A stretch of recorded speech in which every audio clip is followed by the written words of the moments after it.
Radhe ji, welcome to my new vlog. Saanvi's vlog में आपका फिर से स्वागत है। आशा करती हूँ आप लोग स्वस्थ होंगे, मस्त होंगे और मज़े में होंगे। मैं भी बिल्कुल ठीक हूँ। तो आज जो मेरा व्लॉग है ना वो शुरू हो रहा है मॉर्निंग से। टाइम हो रहा है सुबह के, बज गए हैं 10 और मैंने अपनी पूजा वगैरह कर ली है।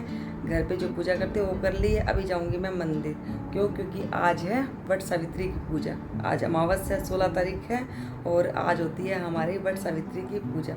इसमें व्रत नहीं होता है, जब तक हम लोग पूजा नहीं करते हैं तब तक हम खाना वगैरह कुछ भी नहीं खाते हैं। पूजा करने के बाद हम लोग खाना खा लेते हैं। तो इसमें या तो मंदिर जाके पूजा कर लेते हैं वट के पेड़ की, बरगद के पेड़ की, या फिर घर पे ही ला देते हैं पापा जो टहनी होती है बरगद के पेड़ की, उसकी हम पूजा कर लेते हैं। ठीक है।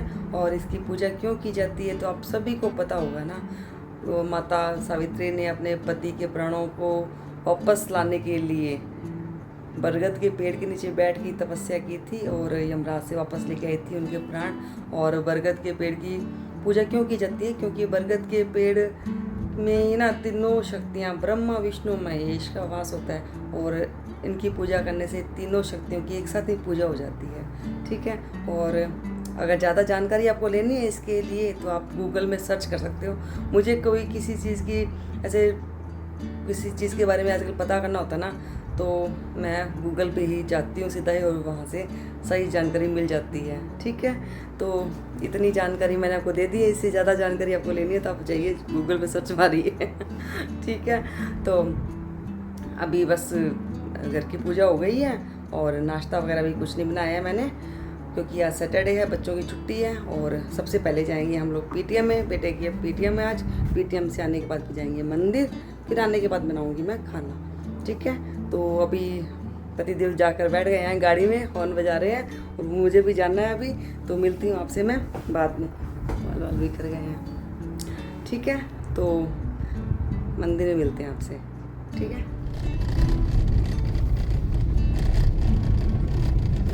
खुश हो रहा है, वीडियो में जा रहा है। अच्छे नंबर आए ना।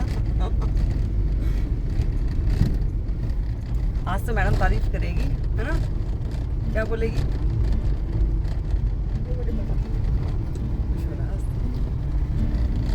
टॉप किया है इसने क्लास में अब की बार। 3 सब्जेक्ट में टॉप किया है इसने, और वो भी दोनों सेक्शन में, है ना? Very good. सुरेंद्र ने भी किया, दोस्त है।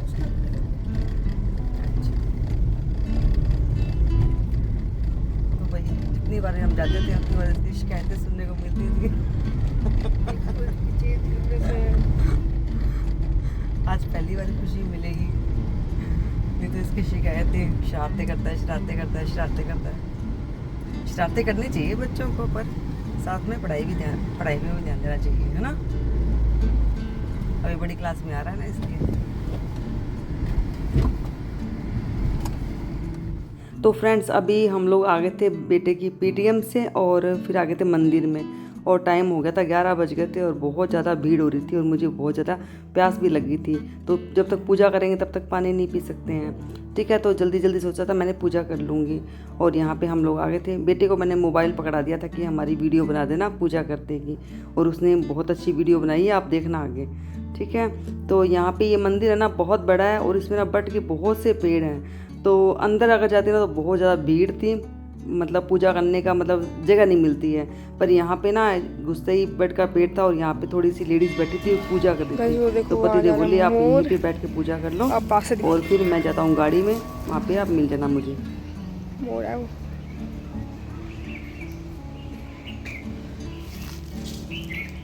भाग क्यों रही है?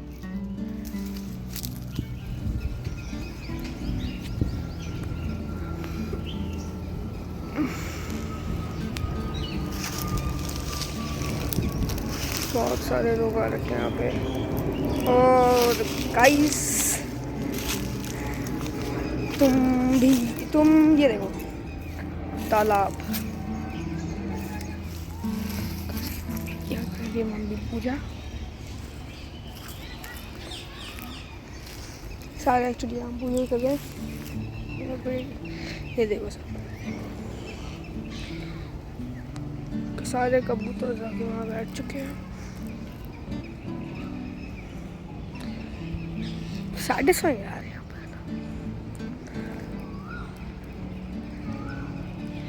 ये देखो, और ये देखो कैसे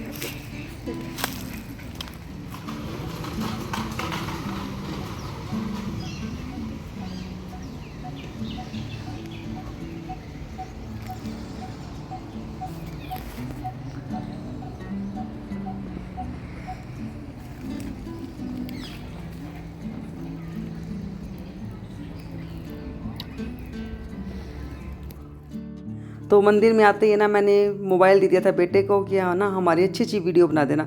मेरी उससे ये शिकायत रहती है कि हमारी तो मेरी वीडियो नहीं बनाता है जब भी मुझे व्लॉग बनाना होता है।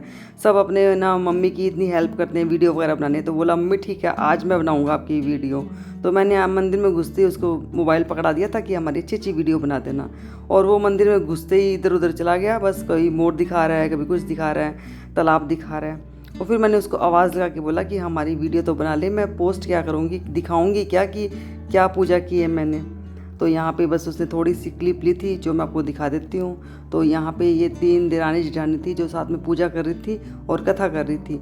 तो मैंने बोला कि मैं भी साथ में कथा सुन लेती हूँ आप अगर बोलोगे तो यहाँ पे मैंने कथा की है। और कथा करने में भी ना मतलब आधा पौना घंटा लग गया था। बहुत लंबी कथा होती है अगर आप इसको डिटेल में सुनो तो। वैसे तो छोटी भी होती है, मम्मी जी हमारे छोटी ही सुनाते हैं बिना बुक देखे, पर यदि आप किताब खोल के करोगे ना तो उसमें आपको आधा या पौना घंटा तो लग ही जाएगा। तो बहुत अच्छे से यहाँ पे कथा हो गई थी। और ये तीनों देरानी जेठानी बहुत अच्छी थी, मतलब मिल के एकदम जैसे होता ना कि एक ही घर में रहते हैं, मिल के रहते हैं, बिल्कुल वैसी वाली फीलिंग आ रही थी मेरे को। बहुत अच्छा लगता है। मेरे नहीं है ना तो मुझे थोड़ा सा ना ऐसे खालीपन सा लगता है कि मुझे, मैं मम्मी को बोलती भी हूँ मम्मी मुझे कोई भी देरानी जेठानी कोई भी नहीं है, तो मुझे थोड़ा सा ना अकेलापन लगता है। ठीक है, तो इन्होंने बहुत अच्छे से पूजा की थी, बोलने में भी बहुत अच्छी थी तीनों। तो यहाँ पे कथा हो गई थी और उसके बाद मैं साथ में लेके आई थी खरबूजा और आम, क्योंकि बट पे ना खरबूजा और आम का ही भोग लगता है। ठीक है, तो वो मैंने चढ़ा दिया था। और उसके बाद फिर कच्चा सूत या फिर जो मोली होती है उसके मतलब बट के पेड़ के चारों तरफ बांधा जाता है इसको। तो 3 या 5 जितनी भी फेरी हो वो देनी होती है। और उसके बाद घर से लाया हुआ जल जो होता है ना, पानी होता है, वो बट पे चढ़ाया जाता है। ठीक है, तो पूजा हो गई थी। उसके बाद फिर हम लोग आ गए थे घर, मतलब रास्ते में थे और मुझे लगी थी बहुत ज़ोर से प्यास। और फिर मैंने यहाँ पे गाड़ी में ही पानी पी लिया था। ठीक है, क्योंकि गर्मी बहुत ज़्यादा हो रही है और जब सोचते हैं ना कि पानी नहीं पीना है तो ज़्यादा प्यास लगती है। और एक बात है कि आप खाने के बिना रह सकते हो, पानी के बिना आप बिल्कुल भी नहीं रह सकते हो। तो पानी पी लिया था, फिर घर पे आ गई थी। घर पे आने के बाद फिर वही है, नाश्ता वगैरह मैं कुछ भी बना के नहीं गई थी, तैयारी करके गई थी, क्योंकि आज बनानी थी मुझे इडली सांभर और चटनी। ठीक है, तो सब तैयारी करके गई थी। इडली का घोल बना के गई थी, सांभर भी उबाल के गई थी दाल, और चटनी की तैयारी करके गई थी। तो ये सारा मैं आके फटाफट, मैं बैठी नहीं थी, आते ही फिर मैं लग गई थी काम पे। और फ्रेंड्स, ये था मेरा आज का छोटा सा व्लॉग। अगर आपको अच्छा लगा हो तो प्लीज़ लाइक शेयर कमेंट कर देना। जिसने भी अभी तक सब्सक्राइब नहीं किया है या पहली बार मेरा व्लॉग देख रहे हैं तो प्लीज़ सब्सक्राइब ज़रूर कर देना। मिलती हूँ आपसे अपने अगले व्लॉग में, तब तक के लिए राधे राधे। खुश रहिए, स्वस्थ रहिए, मस्त रहिए, अपनी लाइफ को एंजॉय कीजिए। और हाँ, वट सावित्री पूजा की आप सभी को ढेरों शुभकामनाएं। ठीक है, माता गौरी आपकी हर मनोकामना पूर्ण करे, आपका सुहाग भाग बनाए रखे, आपकी जोड़ी बनी रहे और आप हमेशा खुश रहें। तो इसी उम्मीद से कि आप मुझे सब्सक्राइब कर देंगे मेरे ब्लॉग को, तो मिलती हूँ आपसे अपने अगले ब्लॉग में। तब तक के लिए राधे राधे, शुभ दोपहर।